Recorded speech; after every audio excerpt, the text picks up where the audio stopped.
Authors Over 50, Writing in Life's Sweetest Third. Authors Over 50's weekly podcast celebrates writers and their journeys to publication. Writing after 50 is a whole story on its own, so let's skip to life's sweetest third and talk with authors about their journey from pen to publish. Welcome. I'm Julia Daly, your host, and I invite you to listen to interviews with writers who've achieved their goal of publishing a book just later in life. We've seen award lists for under 30 or under 40, but I've yet to see lists for those who've achieved a significant milestone of their own, launching a new career and publishing their first book after the age of 50. We will hear about these authors' inspirations, struggles, strategies, and the smell of that first book. These writers' journeys inspire me because I'm one of them.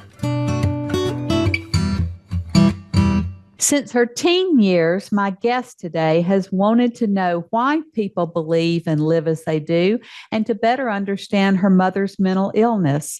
After receiving her MA in creative writing and English at Ohio University, she taught literature and composition part-time at Temple University, Philadelphia, and the University of Colorado, Colorado Springs. She has served on the editorial staffs of 3 national magazines, one of which published a number of her short feature articles, and she was Senior Syndication Writer at TV Guide magazine. Her first novel is Stiff Hearts. Her Quirky novel is titled Hologram, and she's working on a fictional memoir called The Autobiography of Lucille Muhr. Welcome to Authors Over 50, Jo Deniau. Thank you so much, Julia. I want to say how much I appreciate your generosity to other authors over 50. You're providing a service that is very valuable to us. Thank you. Thank you for being with me today. Our opening question on Authors Over 50 is always, what took you so long to write your first book? When I was in graduate writing programs, one of the professors said, your first novel teaches you how to write a novel. So I can attest to that. I battled with structure for a long time. My book started out as a short story called In Gillian's Room, because it was about my title character's inner life, I thought. And then it became my novella, which was my thesis at Ohio University. And then I expanded it over a number of years. So the structure was really problematic. And you know that as a writer yourself, I'm sure. It's structure and audience.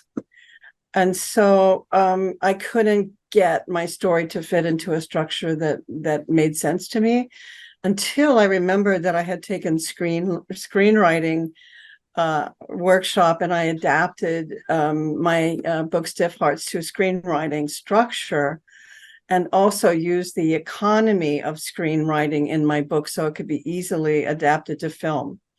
At my age, I'm like, how much time do I have left? Let's go right for book to film, right?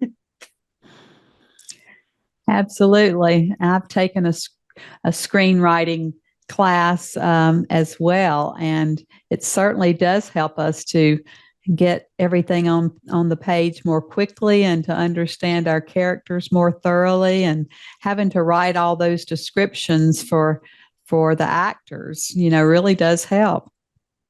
Oh, good. I'm glad we have that in common.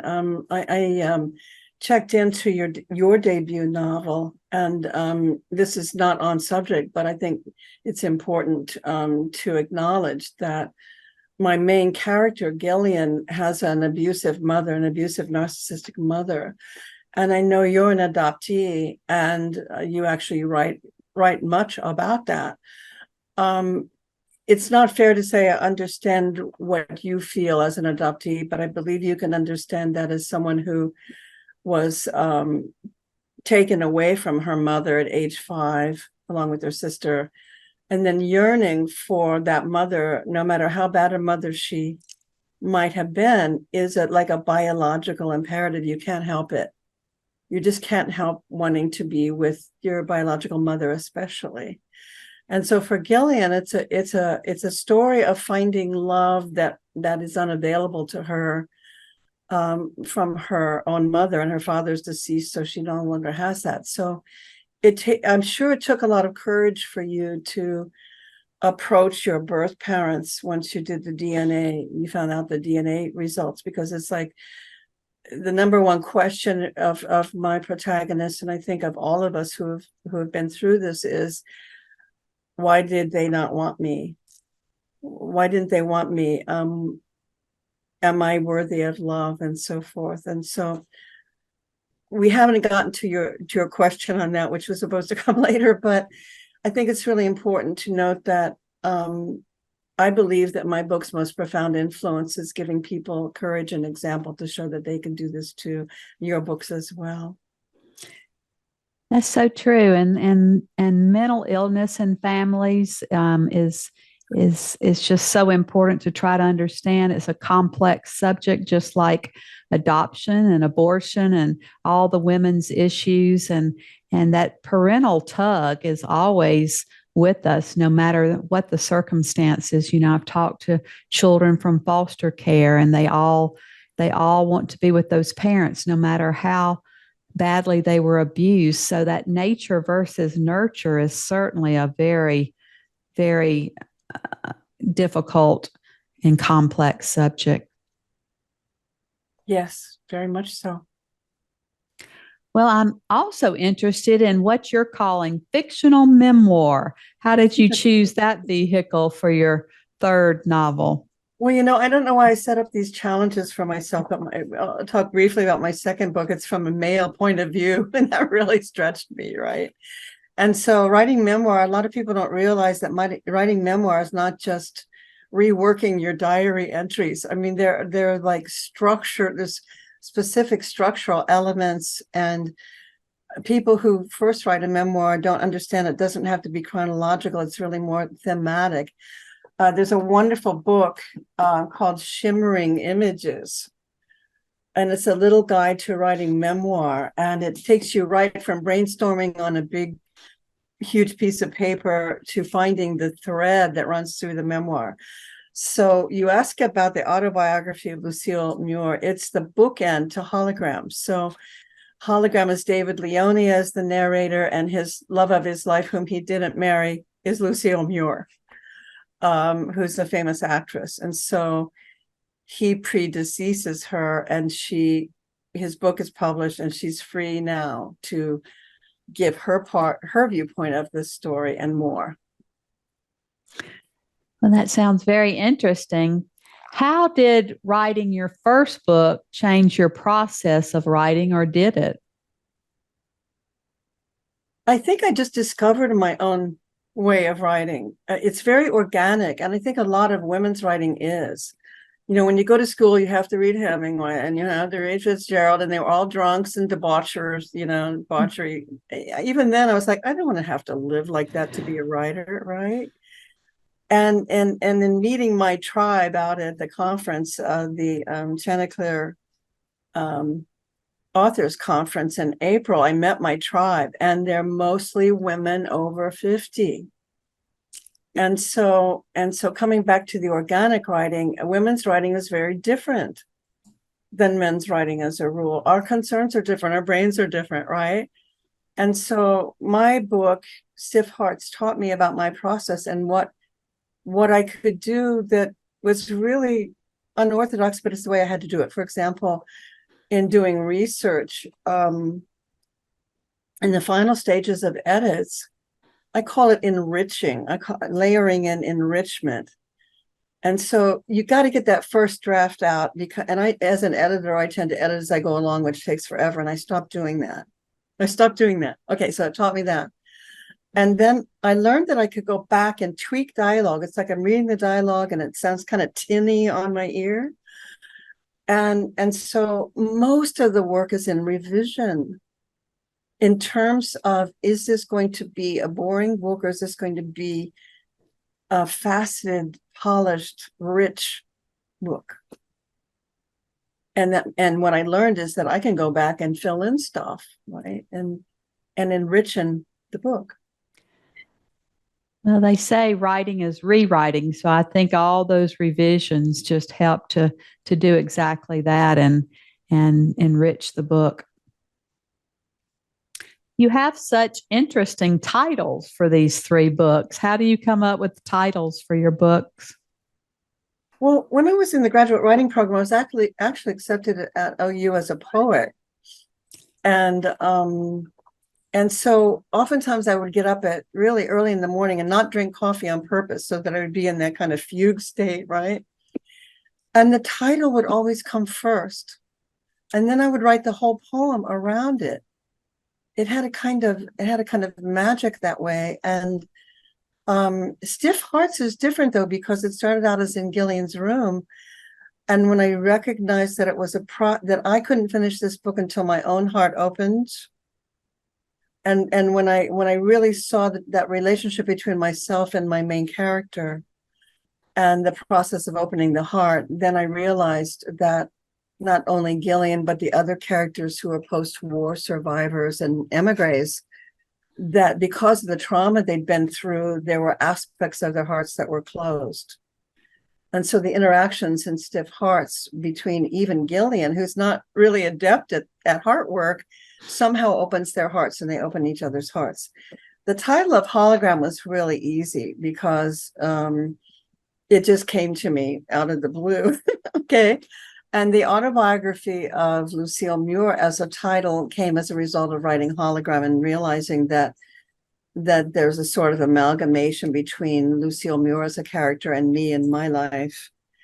And so I'm sort of writing her memoir, my memoir. And so if that makes sense, yeah. It really does. Well, once you wrote Stiff Hearts, how did you proceed? Did you search for an agent or decide to choose a hybrid or a small press, or did you self-publish? I'm sure this is the experience of a lot of people nowadays, because publishing is, we don't even look at it if we don't think we can make lots of money from it. We don't even bother. I spent 3 years trying to find an agent for Stiff Hearts. And finally I just said, no, I'll just self-publish. And then it was also the waiting game, because the publisher I chose puts out about 50 titles a month. And so I could wait 2 months for one change. And so that's why I decided not to do this ever again. But at least my book was published. And then that enabled me to submit to international book awards for independent publishers, which a lot of people don't realize exist, that there are lots and lots of contests for book awards contests for independently published people, because that is now most of us. Right. That's millions and millions of us.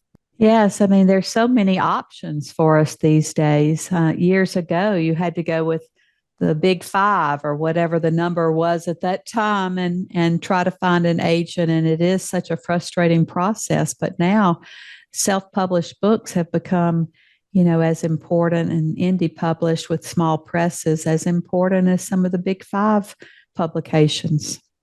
It's really starting to predominate, and also the EPUB, Kindle, and ebooks that are much bigger audience, but still many, and I think there is the biggest audience for print books among women. We like to hold the book in our hands, right? When I was at the conference, the Chanticleer Authors Conference in April, out on the West Coast, there were younger people there too, and they were really into, you get your freebies for 4 days, these are free, and then I offer a gift, and then I offer a chapter of my next book or whatever, and I'm just saying, okay, what is my goal? Or what my first question in going to the conference, realizing that I was competing with other people for first place ribbons in my category, and they had 26 fiction categories, fiction, and then 7 of which were nonfiction. But anyway, I'm like, what is my goal? Why am I going?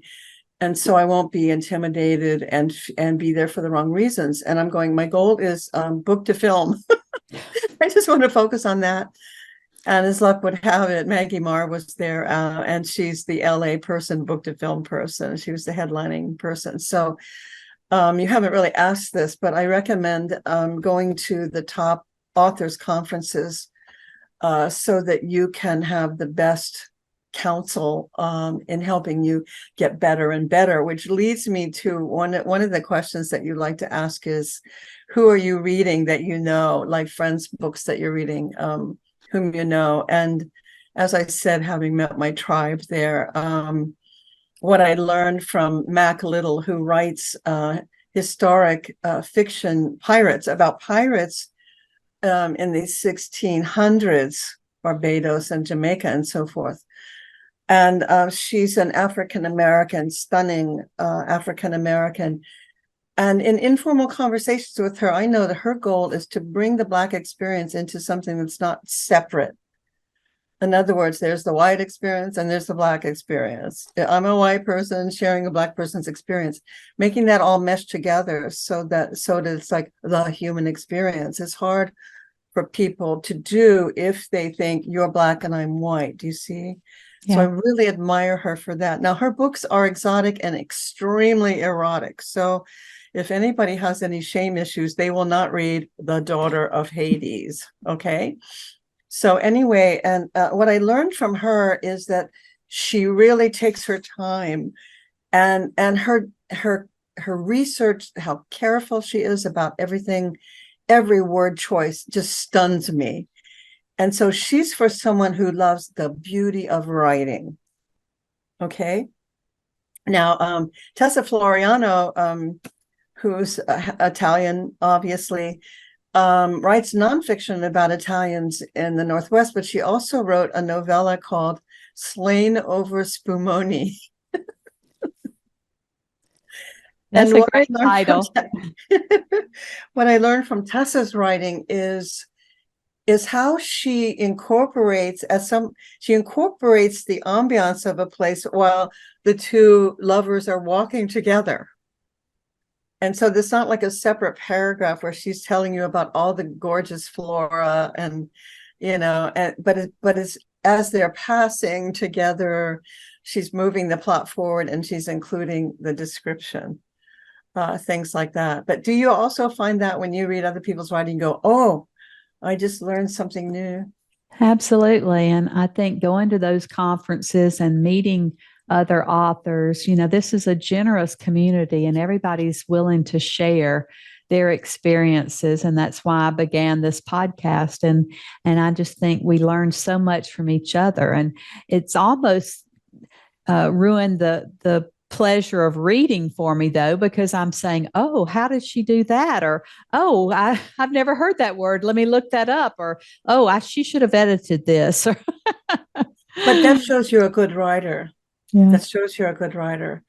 In classes at Ohio University, there were the writers and the non-writers, and we would be poets and non-poets, and the poets, we would be reading Yeats, right? And the poets would go, how did he do that? Yeah. How did he make me feel that, right?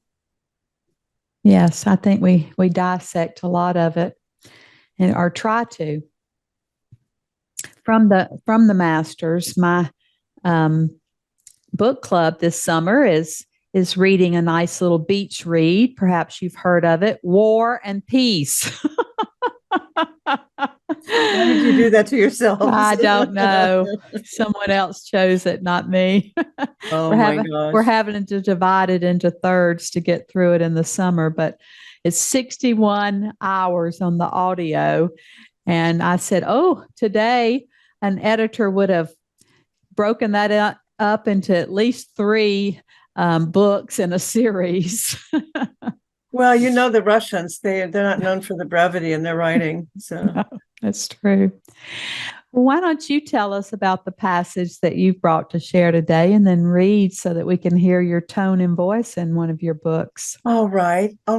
So Gillian starts her journey by train to New York City and is ending up staying at the YWCA with little roaches crawling out every now and then or whatever. But she's befriended by Dolores, who's a very literate, bookworm, savvy Puerto Rican American, first generation Puerto Rican American. And Dolores is very protective of her. So in the passage I'm going to read often confuses readers, and I want it to be confusing. It's like, is Dolores jealous of this man she's about to meet, this exotic man from Latvia? And it seems that way. And in fact, Gillian wonders if Dolores is in love with her or something like that. But it really is about the gradations of women's friendships, how important women are to other women and giving us that nurturing that we need, right? So that will be detected in this passage. So Giannis comes into the bar and he sits down and just starts staring at Gillian because she's so beautiful, right? And Dolores is sitting next to Gillian, like the cover of my book. Okay. Giannis took a cigarette from a thin gold case. Fascinated, Gillian watched him put tender pressure on one side of the case with just his thumb. The case sprang quietly open. Then he lifted out a cigarette, tapped it lightly 3 times on the case, and put it between his lips. He lit up with a match from the gilded green Harry's Bar matchbook on his table. Gillian hoped Giannis wouldn't notice her staring at his mouth. She measured the texture of his lips, felt a pleasure of shock inside. Giannis missed nothing.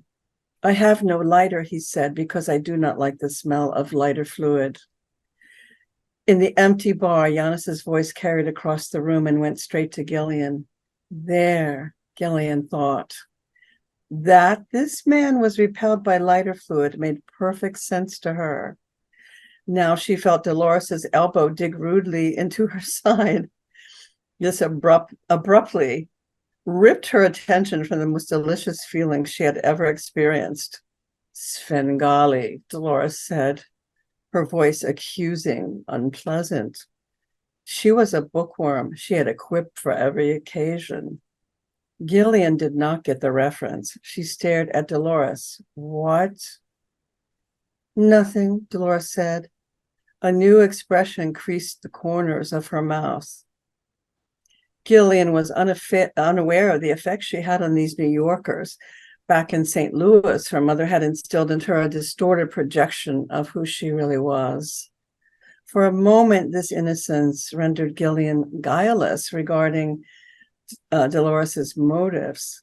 Then Gillian reacted from some level of rebellion, even slight malice, for the timbre of Dolores's voice held an echo of past criticisms. She couldn't decide if her friend's Svengali statement bore a hint of jealousy.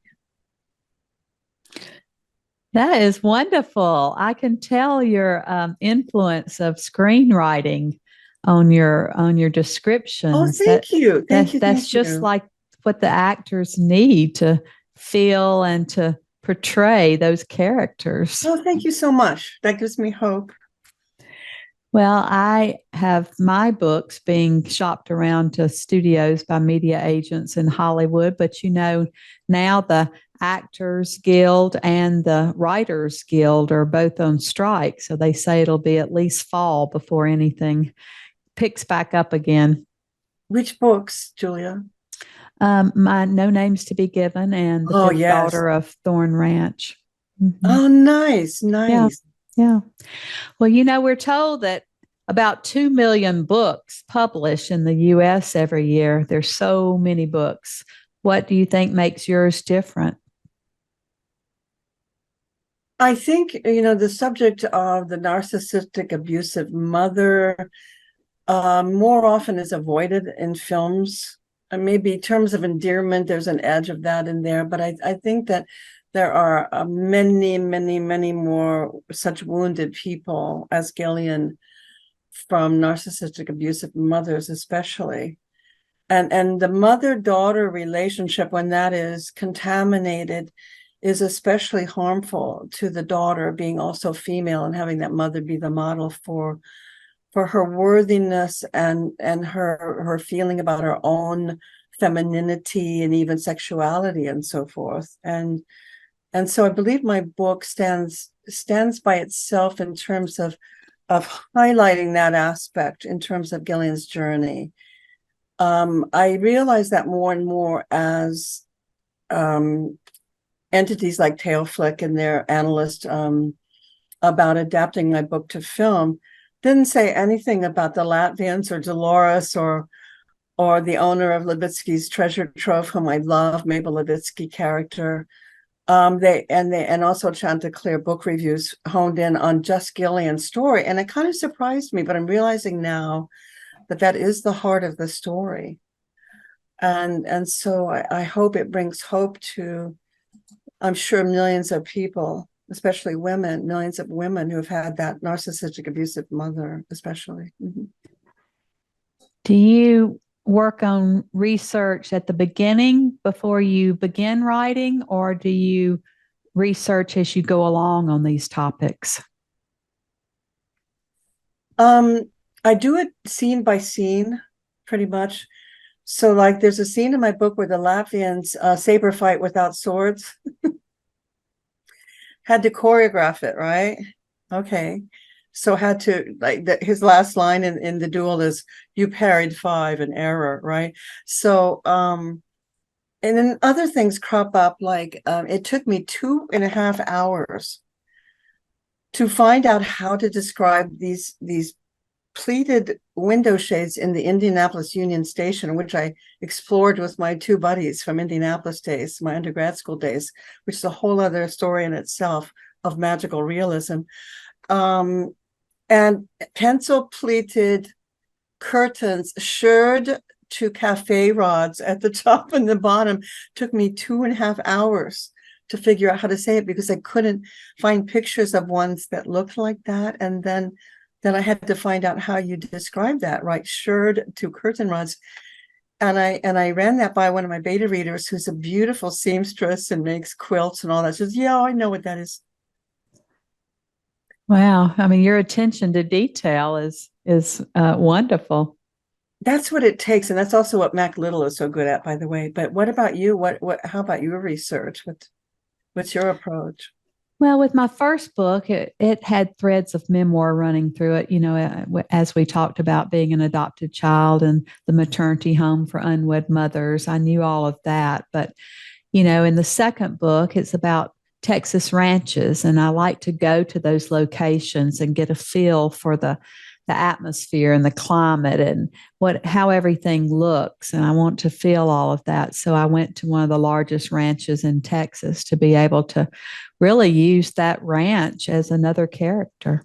Was that the book in which you were a finalist for the Chanticleer book? The Fifth Daughter of Thorn Ranch. I remember that, yes. And that was also in Somerset Division, wasn't it? Yes. Okay, yes. Congratulations. Thank you. What do you think is the best money you've ever spent as a writer? Yeah, I think I kind of made that obvious going to the Chanticleer Authors Conference in April. Finding my tribe. I mean, waiting all these years to find my tribe and be surrounded by these superb writers. I mean, what heaven is that? Yeah.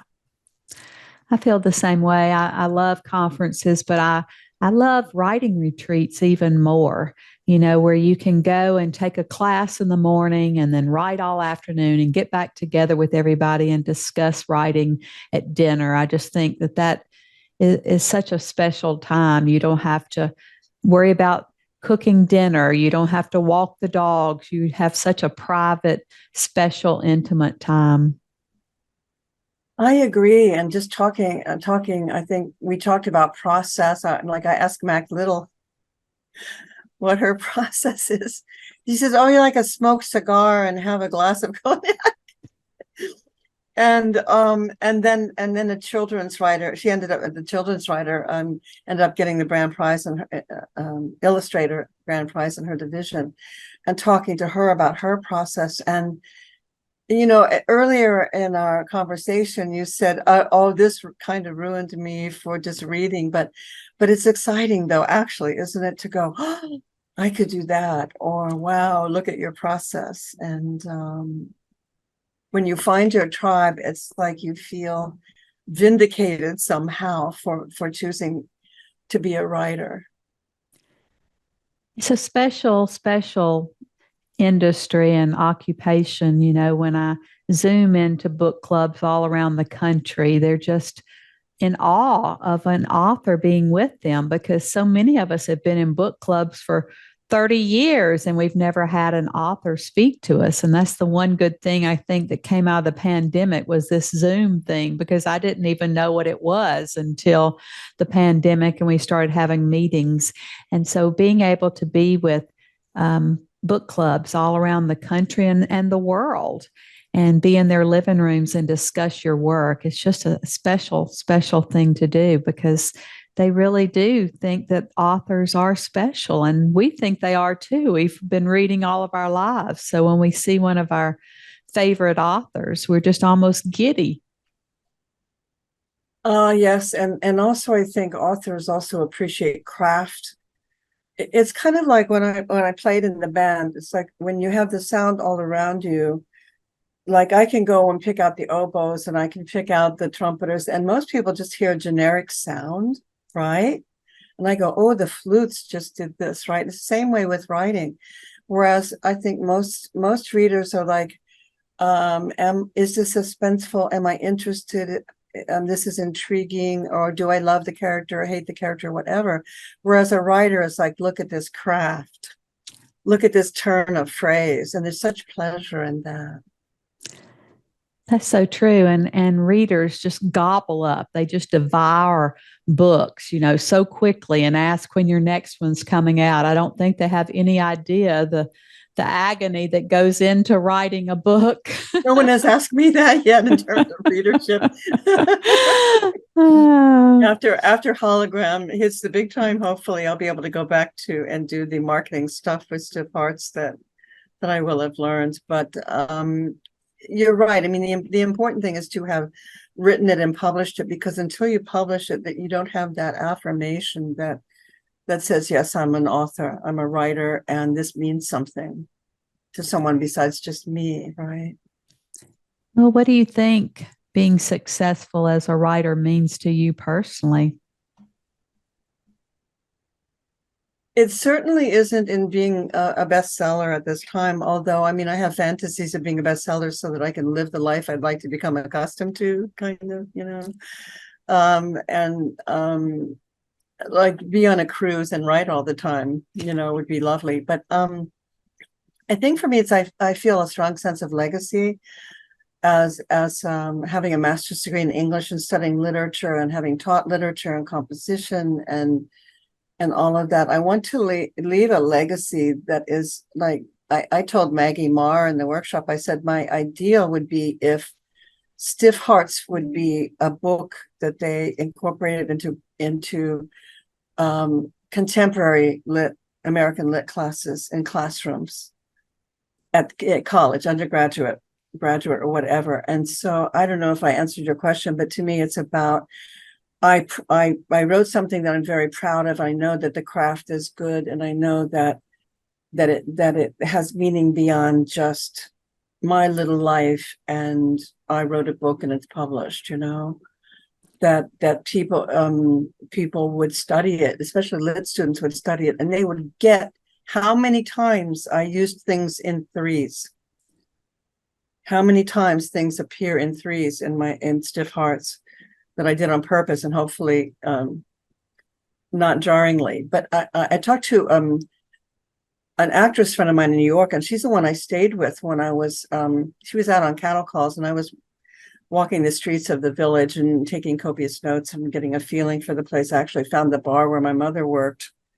It wasn't named the same, but I found it, and what a weird feeling that was. Had the stained glass window behind the bar, and but anyway, I was talking to her. She's an acting teacher, a voice coach, and so forth. And I was telling her about the symbolism of just one thing in threes, and it's the cardinals. I'll just say the bird, the cardinal, right? And she said, "Oh, I just taught a class in which I told my students, when you find a good screenplay, look for things in threes." Who knew? There you go. I know. Well, I use the word legacy a lot, and I'm thinking about what you just said. If one of our books could be taught in one of those English classes that we took as a major in college. I mean, what high praise that would be. Even posthumously, it's okay. Yeah, exactly. Yeah. Well, Joe, as always, our last interview question is, do you have any advice for writers 50 and above? Keep learning, keep studying. My recommendations are Jessica Morel. If that's the only book you read about writing fiction, it's this book. For just more technical layering of edits, like I went back in and a whole swoop through Stiff Hearts to get out present participles, ing words. Okay. And then for Memoir, Shimmering Images. And so also don't give up. Just don't give up. It may take a long time because of family, although most women over 50 have more time than they did, with the empty nest. They got the empty nest, whatever. But just don't give up and realize that there's so much support for you. And I didn't realize that until I went to the conference.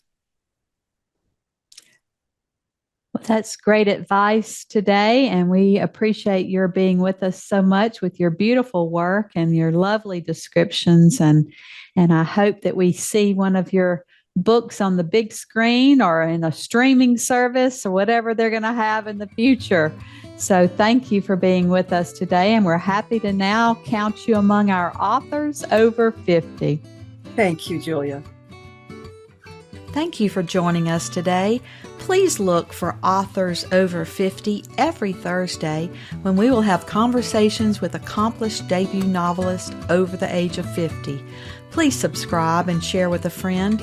And check out my own publication journey after 50 at www.juliadaily, that's DAILY, like dailynewspaper.com.